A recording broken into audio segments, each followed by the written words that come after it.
If you work in quality control at a candy factory, you know strict safety regulations come with the job. It's why you partner with Grainger. Grainger helps you find the high-quality and compliant products your business needs to inspect, detect, and help correct issues. And the sweetest part is, everyone gets a product that's as safe to eat as it is delicious. Call 1-800-GRAINGER, click Grainger.com, or just stop by. Grainger, for the ones who get it done. Hey, warmer from Evo! Welcome to lovely Las Vegas for Coast to Coast Hoops with myself, Greg Hoops Peterson, now part of the VSiN Family Podcast. We've got a superb podcast for you. We're going to be joined in a few minutes by one of our good friends, Colby Dant. He does such amazing work over at the Sports Gambling Podcast Network. We're going to be discussing the landscape of what we've seen here in the transfer portal and in college basketball in general over the last few weeks. We're going to be chatting with him about what we've all noticed in terms of these power conference teams and some of the moves that they've been making as well, how some of these mid-majors are looking to be able to build themselves up as well. It's going to be a nice wide-ranging chat, and we're also going to be talking about some of these coaching moves, which ones have been great, which ones have been a little bit more suspect as well, so we'll do that in a few minutes. And then in the final segment, I'm going to give you guys a roundup of all the news and notes that we saw in college basketball on Saturday. If you do have a question, comment, segment idea, what have you for this podcast, you have one of two ways we offer those in. First one is my Twitter/X timeline at GUNet_81. Keep in mind, largely, naming does not matter, so as per usual, please do send these into the timeline, and the other way is via an Apple Podcast review. If you rate this podcast 5 stars, it is very much appreciated, and from there, you're able to fire in whatever you'd like to hear on this podcast by that 5-star review. Did not get in any Twitter/X questions today, so please do fire those in. We've got a very, very long off season, so I very much do welcome those questions, and everything today is brought to you by Edge Boost. Over at Edge Boost, they make sure that bettors are able to access their funds 24/7, 365 on leap years, 366 days out of the year, as it is an account that is allowing bettors to be able to move their funds however they'd like, and you're able to earn cashback rewards with Edge Boost. And when you go to edgeboost.bet, utilize that promo code of Greg, G-R-E-G. That gives you a $1 for $1 match on your first deposit up to $25. Now let's chat with our good friend Colby Dant, who does such great work over the Sports Gambling Podcast Network with the show, The College Experience. He and our good friend Ryan McIntyre do a great job on that front. This guy picks like every single form of football, and he does so all so well. Just a big giant ball of energy. You're able to follow Colby Dant on Twitter/X at the Colby D altogether. And Colby, it's great to get you aboard. Thank you. Anytime, buddy. Always great to have you aboard, Colby, and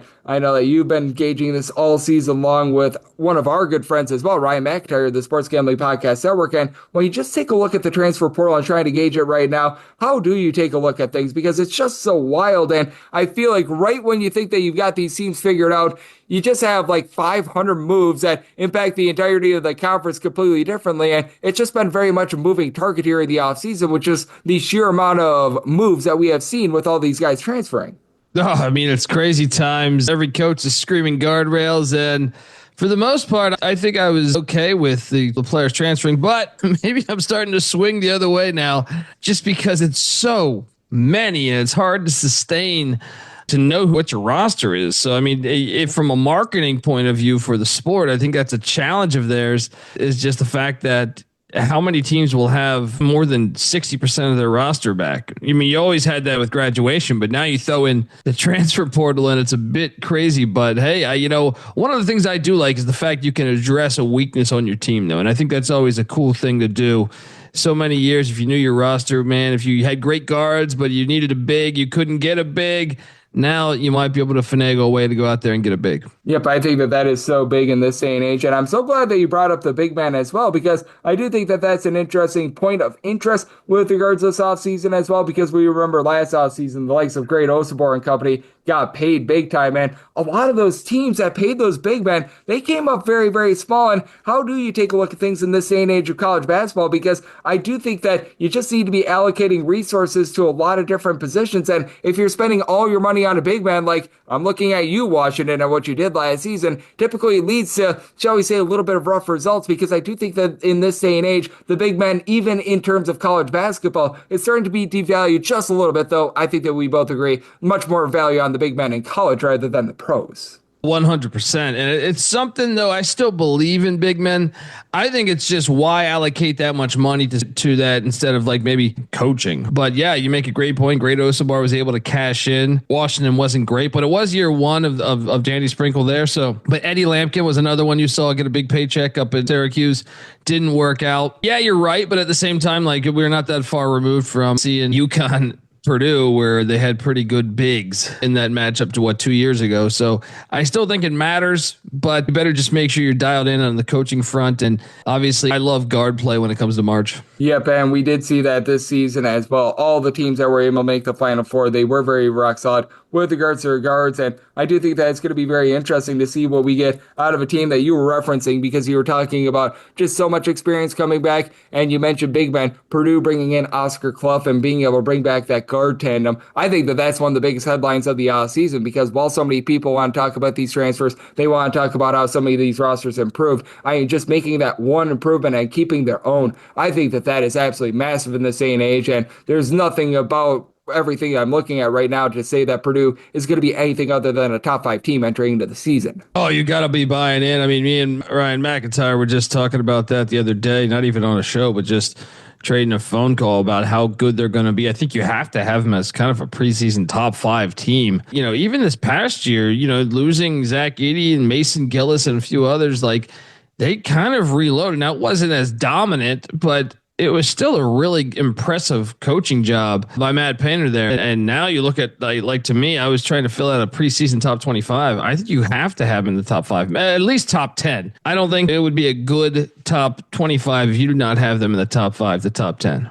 Yep, I'm right there with you. It's been impressive what we've seen out of them. And the way that I just swing right now, as we do have our good friend Colby Dant of the Sports Gambling Podcast Network joining me on Coast to Coast Soups, is just buying into more of these teams that they do have the experience, like Purdue has coming back. Houston is obviously one of those prime examples as well. And under the radar out there in the mid-major ranks, I know that one of our good friends, Rocco Miller, was alerting me of this, the way that Illinois State is very much going to be running it back this year. The more that I look at them, the more that I like them. I'm just willing to trust in those teams a little bit more, especially if you're looking from a betting perspective just early on during the season as well, because I do think that we saw this a lot more even last season as well. These teams that have a bunch of transfers and moving parts, they just take a little bit of time to gel, whereas in November and December, if you have a team like an Illinois State, for example, I would be willing to set them as a favorite against many teams that I'd be setting them as an underdog on in, say, January and February. Yeah, 100%. I think that's something to pay attention. Not only this year, I think the past couple of years, ever since the portal's kind of gone crazy. You look at some of those Musselman teams at Arkansas, and heck, you can even say Calipari's Arkansas team last year. They played way better down the stretch, but Musselman's teams, like that was the thing with Arkansas. You knew they were going to struggle in November and December and even a little bit of January, but they'll get the thing rolling. But his team's always had so many transfers, but now that's kind of become the norm. I feel like most of these teams have that, but yeah, if you could find a team, a diamond in the rough that, was able to, I know Drake last year brought in their whole team from Missouri Northwestern State, I think it was. Yeah. The fact you were able to bring in that whole team, they pretty much transferred in as a whole team that had been playing with each other. So continuity was so big, and that's kind of why they hit the ground running there. And I think it's just such a big thing these days, especially from a handicapping point of view in November and December. So yeah, Illinois State running it back. I'm loading up on it.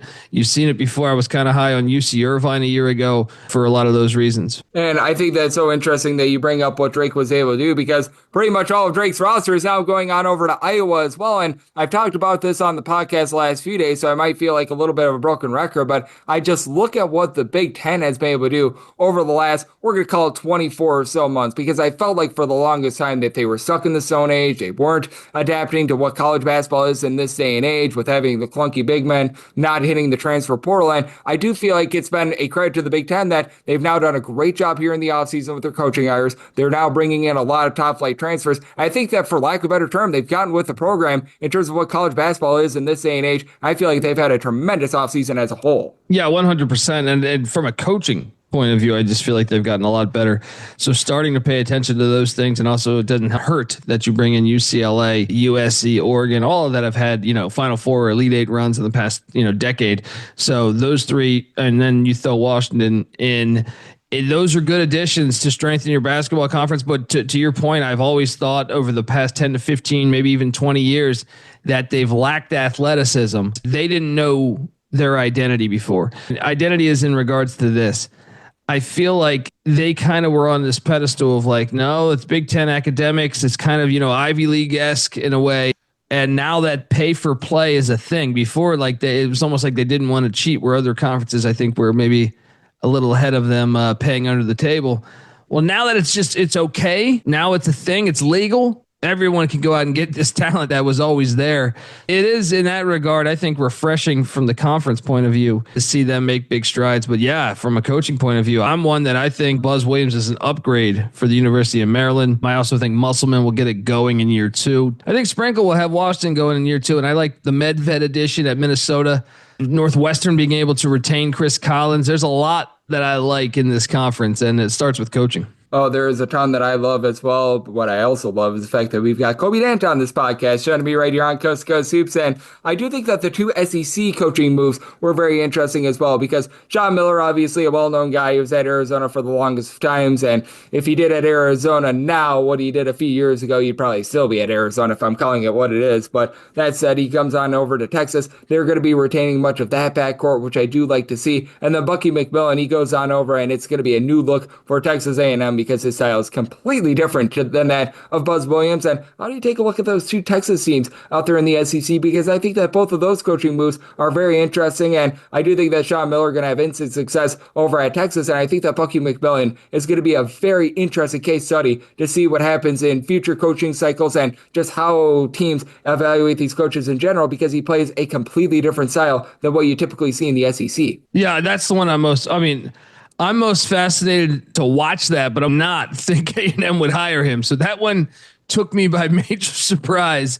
I thought you'd make a run at Mick Cronin or, some other, big name coaches. I did not see Bucky McMillan. I'm excited for it though. I saw he just landed Rylan Griffin the other day from Alabama. Yeah. He was at Kansas. Yeah. Before that. So yeah.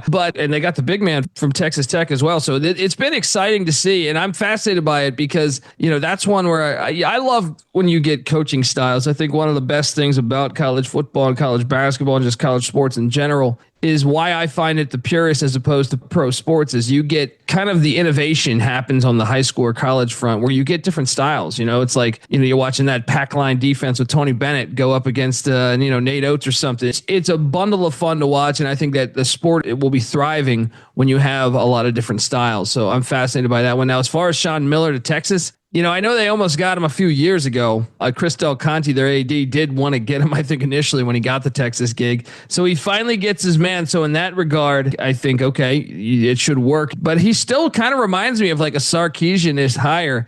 We'll see if it works. I had some issues with Sean Miller, at Arizona and even at Xavier. I know the first year he kind of hit the ground running and went, I think, to the Sweet 16, if memory serves me correct, in his second stint at Xavier.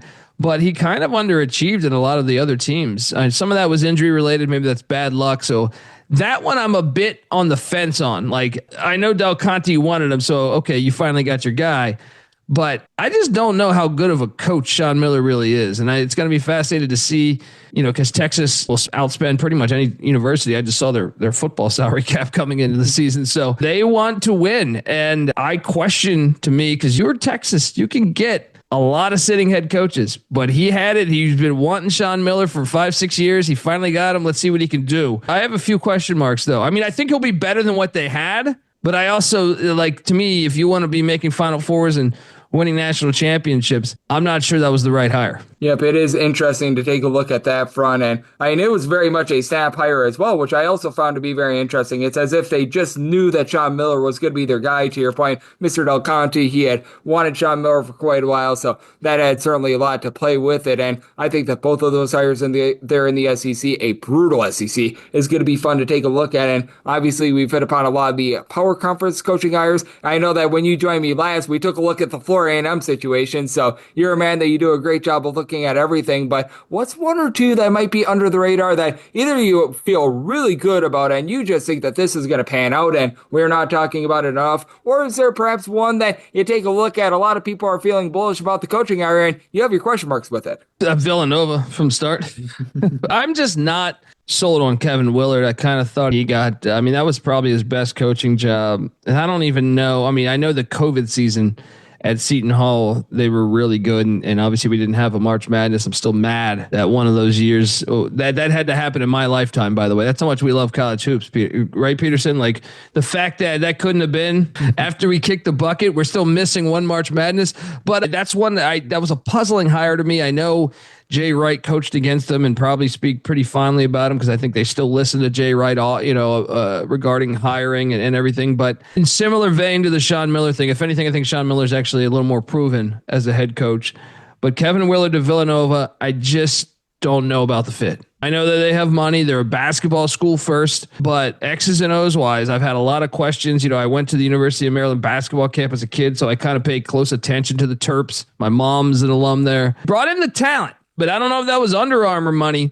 But X's and O's wise, I've always had my questions. You go back to that game against Sparty where Sparty hit that full court shot in the regular season. And what that was just one where like they were fighting for that 1 seed in the Big Ten race. I thought he got some superiorly outcoached. Now, I get it. That's Tom Izzo. That's coaching legend. But they were unorganized. And I feel like that was the theme really the past couple of years with some of their great teams. They had Jameer Young, the DeMatha grad who transferred in from Charlotte at one point. And like I just felt like you watch them sometimes, you're just like, have they practiced spacing at all or pick and roll or, just a lot of ISO, a lot of just scatterball, I call it. But I have my question marks with that hire there at Villanova. But I mean, as far as just in general, a team that I'm not sure if I mentioned this the last time I came on, so forgive me if I did, but the clock, like your life clock is ticking with Rick Pitino and St. John's. And I know this is probably a chalky answer. Obviously, they won, I think it was 31 games a season ago.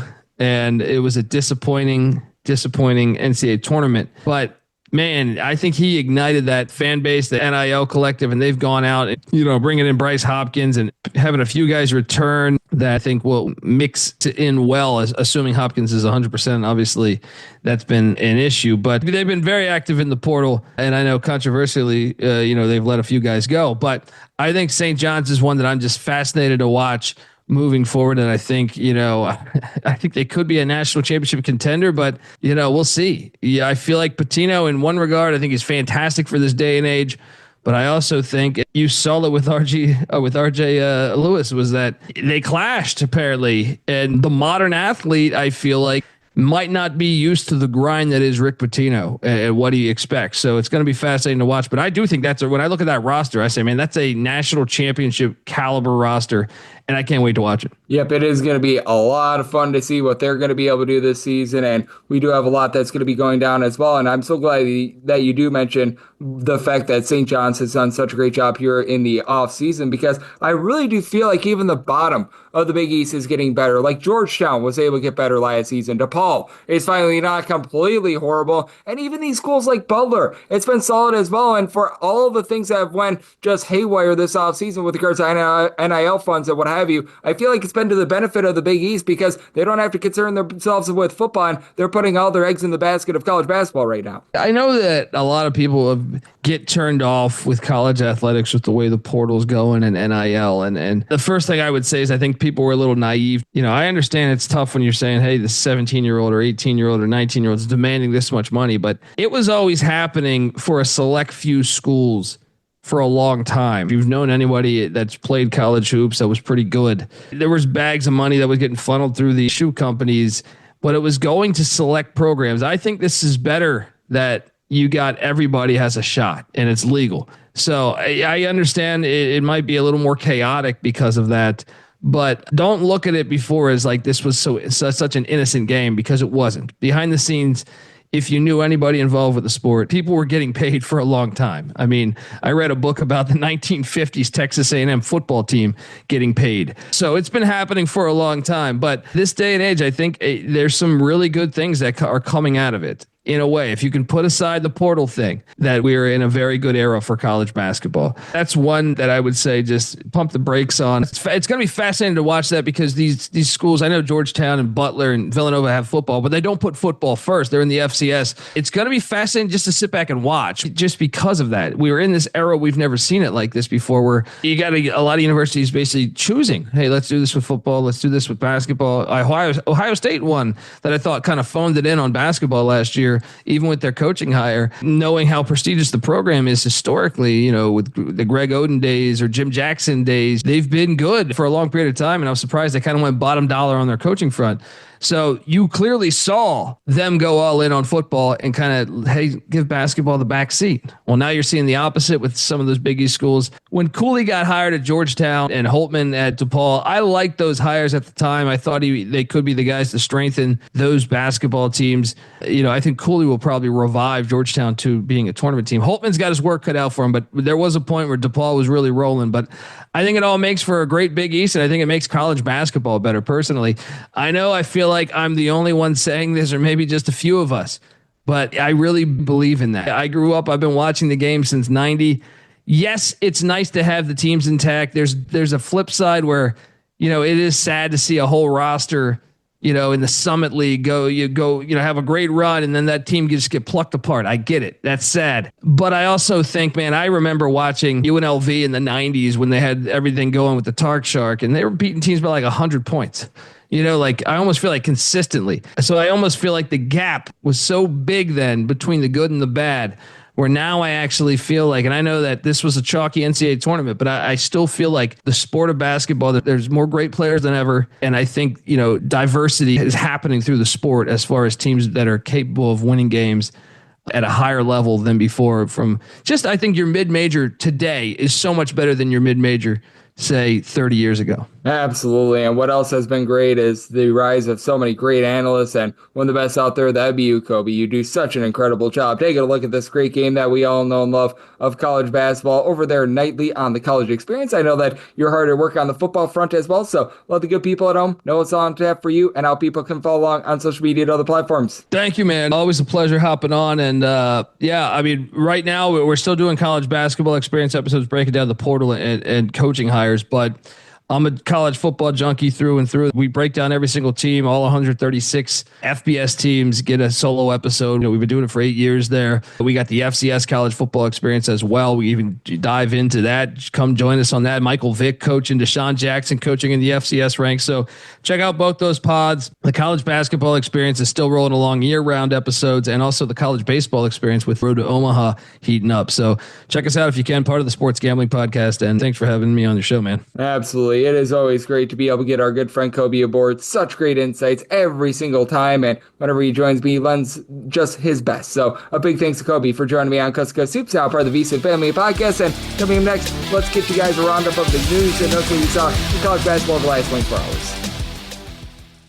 If your job at a healthcare facility includes disinfecting against viruses, you know prevention is the best medicine. And maintaining healthy spaces starts with a healthy cleaning routine. Grainger's world-class supply chain helps ensure you have the quality products you need when you need them. From disinfectants and cleaning supplies to personal protective equipment, so you can help deliver a clean bill of health. Call 1-800-GRAINGER, click Grainger.com, or just stop by. Grainger, for the ones who get it done.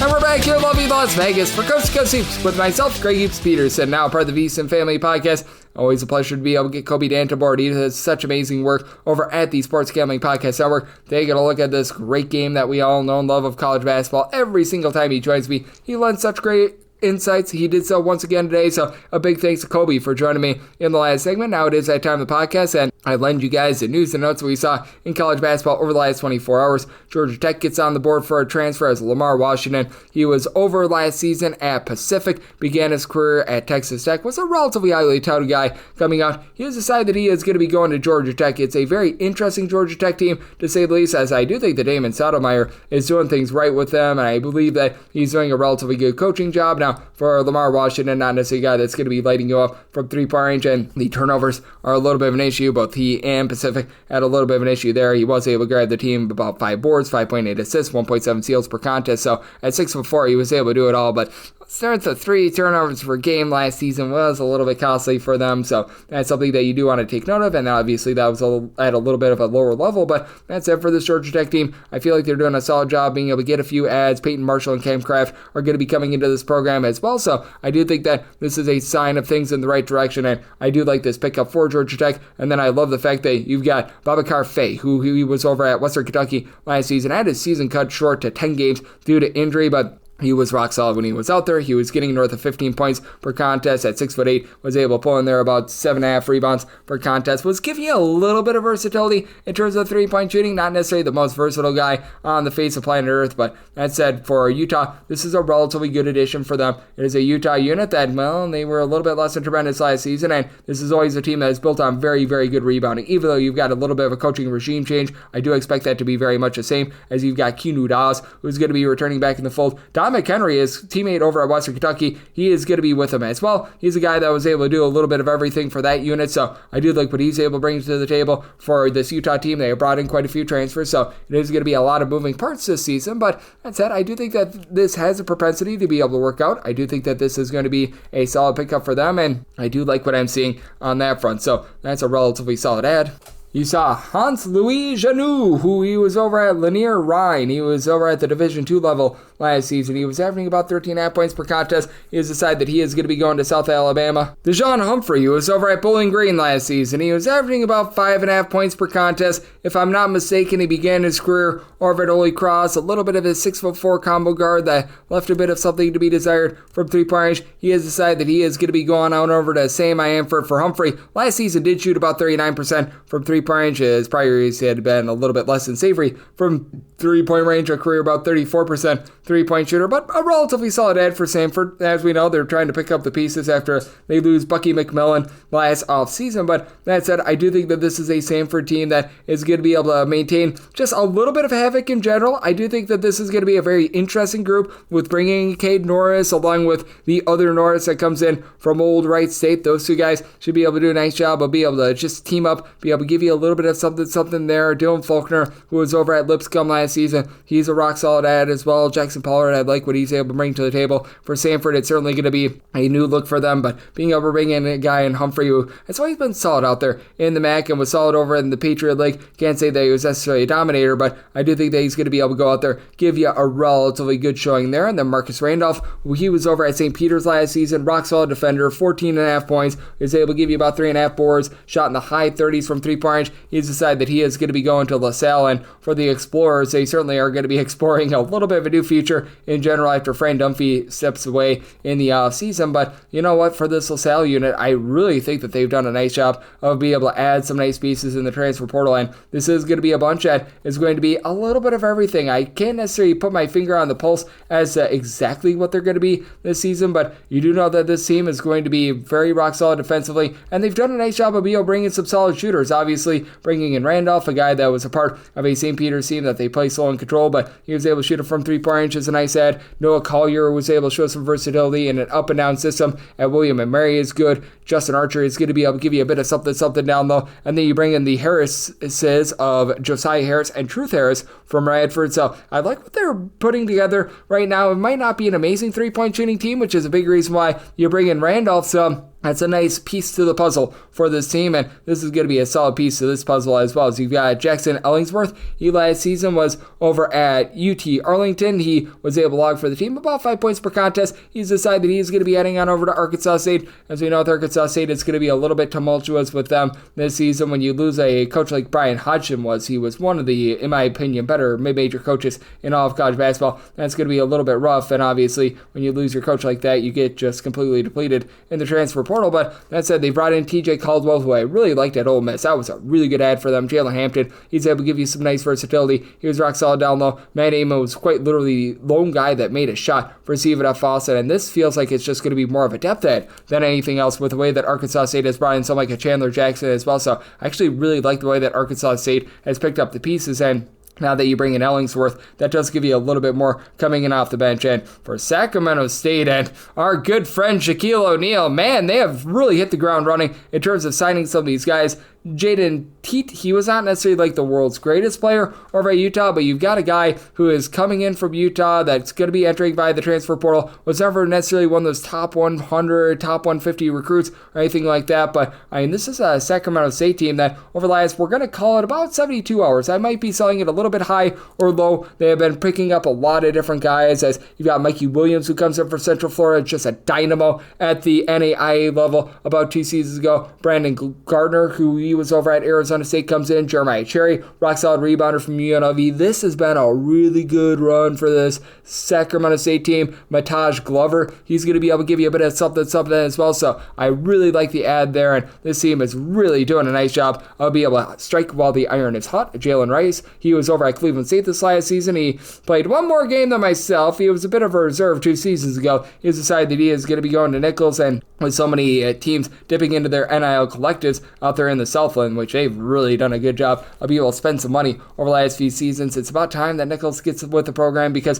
when Nichols has brought in transfers, they typically have been able to hit on them. Now, they might be a little bit more selective because they know that their system is very much procured to specific guys, but other than Chaden Stone, who was over at UMBC, and I'm going to call it what it is, not a guy that necessarily gave you a bunch of production over at UMBC, they haven't necessarily been bringing in too much. They are going to have a few guys returning from a season ago, but do have to wonder if they're just getting a little bit of a slow start, and if it's going to be tough for them to be able to build out a roster that they can feel good about. I feel good about this one, though. Loyola Marymount, they're going to be bringing in Tanner Thomas. He was over at Sacred Heart last season. He was shooting it at about 40% from 3-point, 14.5 points, 6 boards as a 6'6", little bit of a combo player. This guy is one that I really like for this Loyola Marymount team, and for Loyola Marymount, they've been very hit or miss in terms of their transfers under this current coaching regime with Mr. Stan and company. It certainly has been up and down for them last few seasons, but this is a move that I really like for them. For Loyola Marymount, they have been a little bit slow going here in the transfer portal, but being able to add him, they brought in Jalen Shelley along with Rodney Brown from the Power Conference level, and Nikhil Shelton, he was a nice, versatile scorer over at Eastern Illinois.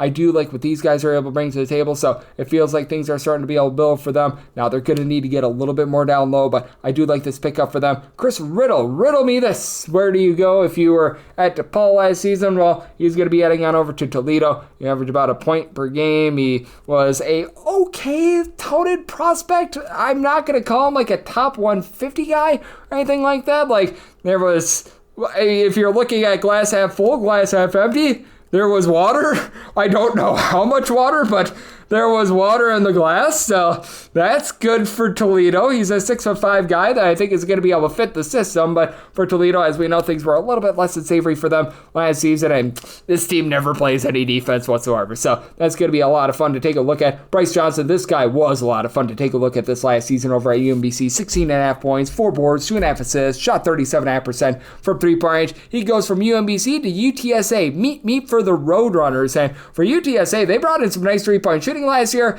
Completely neglected the rebounding, but Austin Clonch is a coach I have a very good belief in. He has done a very nice job of just being able to get his teams to fire on all cylinders over the last few seasons in general. I have faith that he's going to be able to do a very good job with this team, and you did see UTSA get better throughout the season last year as well. They haven't necessarily brought in a whole bunch of guys via the transfer portal just yet, but they've also got Daniel Aktabi, who comes on over from Morgan State, Austin Nunez, who was over at Arizona State last season. So, you know what? I do think that they're making some inroads there. I do like that pickup for them, and I do like this one as well as Fordham has hooked in their Christian Henry. Henry last season was over at Eastern Michigan, 14.5 points, 3.5 assists, 1.3 steals, shot 37% from 3-point range. Fordham under Mike Magpayo has been able to do a really good job, and I like Mike Magpayo as a coach. What he was able to do over at UC Riverside was chef's kiss right there. He has done a nice job of being able to hit the transfer portal on Fordham, a team that really doesn't have the world's greatest resources, a school that has been down and out for so long. They bring in Jace Howard from Michigan. You bring in Lewis Lesman, who's got some good versatility and was over at Harvard for a long time, so you know that he's a smart kid. You see Riverside, pair of guys come in there in big man Rikus Shuttle along Jack Wobon. Additionally, you're going to be able to hook in there DeJour Reeves, a top scorer over at Iona and Northern Colorado last 2 seasons. Very, very good job by Mike Magpayo, and the arrow is very much trending upward for they and the Atlantic 10 in general. And then the arrow is trending northward for North Texas as well. The Mean Green, they bring in Will McClendon. Began his career over at UCLA, was a rock-solid scorer this last year. 12 points, about 3 assists per contest, mid-30s three-point shooter throughout his career. I think that this is going to be very good for a North Texas team that they were able to do a nice job of being able to hire from within. It's a North Texas team that it doesn't matter who the coach has been the last few years. They have been slow, grimy, and just very, very defense-oriented in general. And for Will McClendon, who's a part of an old San Jose State team that was able to play relatively slow and controlled as well. The defense was a little bit lackluster, and you've got a lot of guys coming on over from Cleveland State as well, with the likes of Dylan Arnett, Cole Franklin, and company. So that's very big. David Terrell is a guy that's able to generate turnovers. He comes over from UTEP as well. So I like this pickup for them. They needed a sharpshooter, and boy, oh boy, did they get a very sharpshooter on that one. And then what else is sharp is just taking a look at this great game that we all know and love of college basketball and parsing through all these notes every single day. And that's what I am looking to do on this podcast. If you do like hearing from this fine podcast, Coast to Coast Hoops, you're able to subscribe wherever you get your podcasts, Apple Podcasts, Google Play, Spotify, Stitcher, and TuneIn. If you have a question, comment, segment idea, what have you for this podcast, you do have one of two ways we'll throw those in. First one is my Twitter/X timeline at gunit_81. Keep in mind, letters EM, they mean does not matter. So, as per usual, please do send these into the timeline. And the other way is find an Apple Podcast review. If you rate this podcast 5 stars, it is very much appreciated. And then from there, you're able to fire in whatever you'd like to hear on this podcast via that 5-star review. And a big thanks once again to our good friend who does such amazing work over at the Sports Gambling Podcast Network, Colby Dant, for joining me in the last segment. I'm with you guys every single day on this podcast, regular season and off season. I think we're up to 2,000 games without a missed podcast, so I will certainly be back with you guys once again tomorrow. Thank you. If you work in quality control at a candy factory, you know strict safety regulations come with the job. It's why you partner with Grainger.